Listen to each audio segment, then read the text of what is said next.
Good morning, Don Walker here. That's turned out to be a really nice Monday morning. What I wanted to share with you today are 3 proverbs that helped me get out of debt.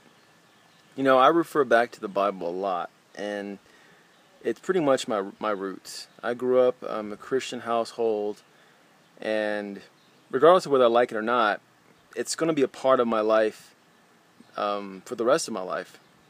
But there are 3 proverbs that I have here on an index card that I had to write them down. But I want to share with you today. And after I share these 3 proverbs, I'm going to explain how they help get me out of debt.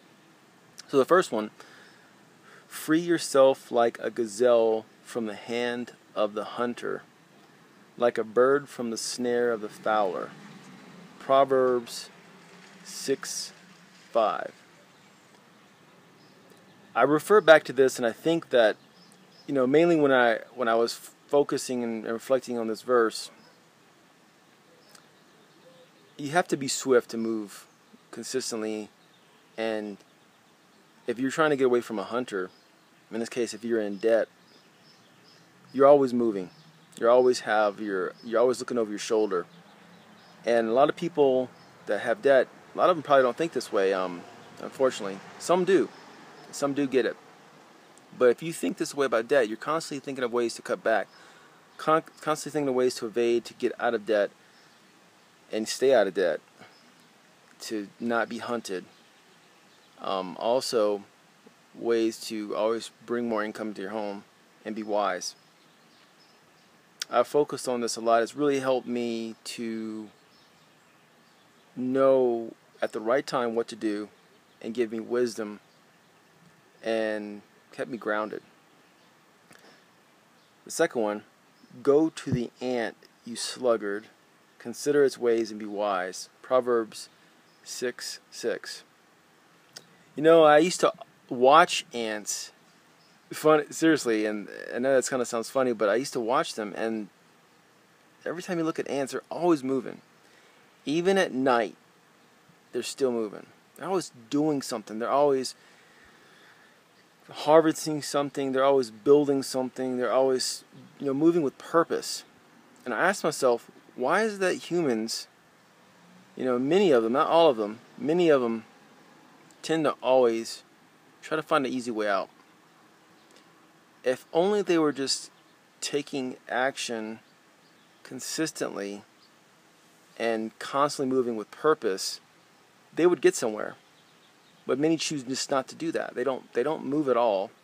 They don't move consistently, and many of them don't have purpose.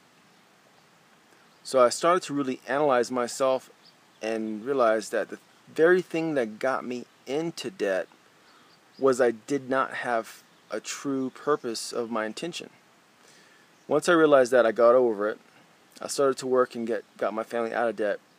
But I started looking to have more meaning in my life and have more of a spiritual connection to money and finances, and it really led me to do a lot of great things like youth ministry, starting my own outreach programs. I mentioned before in another video, Scarlet J, and I just started to have more fulfillment in my life, and I got my family out of debt, and I started to get more income and blessings, and I started to learn these principles were real. The third one: do not wear yourself out to be rich. Do not trust your own cleverness. Proverbs 23:4.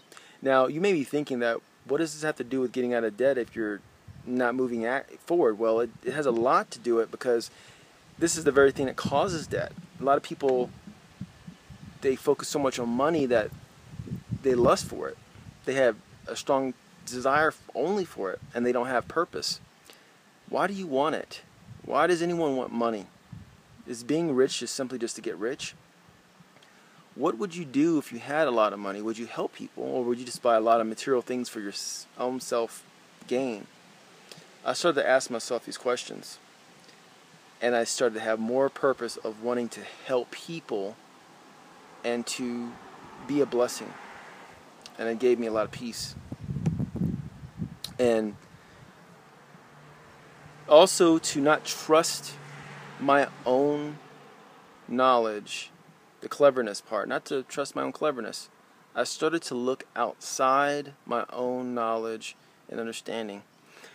When I got onto the internet, although I had some knowledge of how to do certain things, I realized that if I did not connect with the right team of people, and I did not trust the right team of people and look for a group that had knowledge more than that myself, I realized that I would have been stuck. Now I sit here, this video. My wife Paula and I, we work full time on the internet, and we've learned so much.